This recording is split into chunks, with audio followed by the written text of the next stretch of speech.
যে সকল অনিসলামী দল বারবার ক্ষমতায় আসার পরেও সুদ ভিত্তিক অর্থ ব্যবস্থার মাধ্যমে জাতিকে সুদের মধ্যে আবদ্ধ করে রেখেছে এবং সুদ থেকে জাতিকে মুক্ত করার জন্য তাদের ন্যূনতম কোনো উদ্যোগ নেই। রাষ্ট্রের অর্থ ব্যবস্থাকে সুদ থেকে মুক্তির জন্য যারা কোনো পদক্ষেপ নেননি, জেনে শুনে সেই সকল দলের সাথে কিভাবে মোল্লা মৌলবীরা, ইসলামী দলগুলি তথাকথিত এই ইসলামের নামধারীরা জোট করেন। তারা যদি অন্তত এই শর্ত দিতেন যে আপনাদের জোটে আমরা যাব, আপনারা ওয়াদাবদ্ধ হন, আপনারা আপনাদের নির্বাচন ইশতেহার এটা যোগ করুন, এটা অ্যাড করুন যে আমরা ইসলামিক ফাইন্যান্স এবং ইকোনমি দিয়ে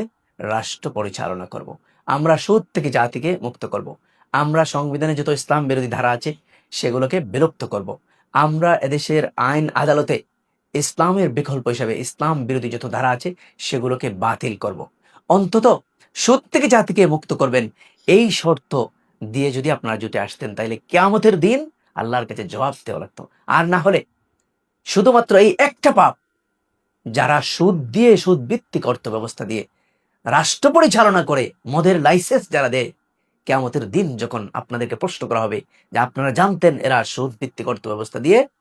সুদ ভিত্তিক ফাইন্যান্স এবং ব্যাংকিং দিয়ে রাষ্ট্রের অর্থনীতিকে রান করত, পরিচালনা করত, জেনে শুনে তোমরা কিভাবে তাদের সাথে জুটে গেছিলা? জবাব দাও। এরা মদের লাইসেন্স দিত, তোমরা এটা জানতা, তারপরও তোমরা তাদের অংশীদার হয়েছ।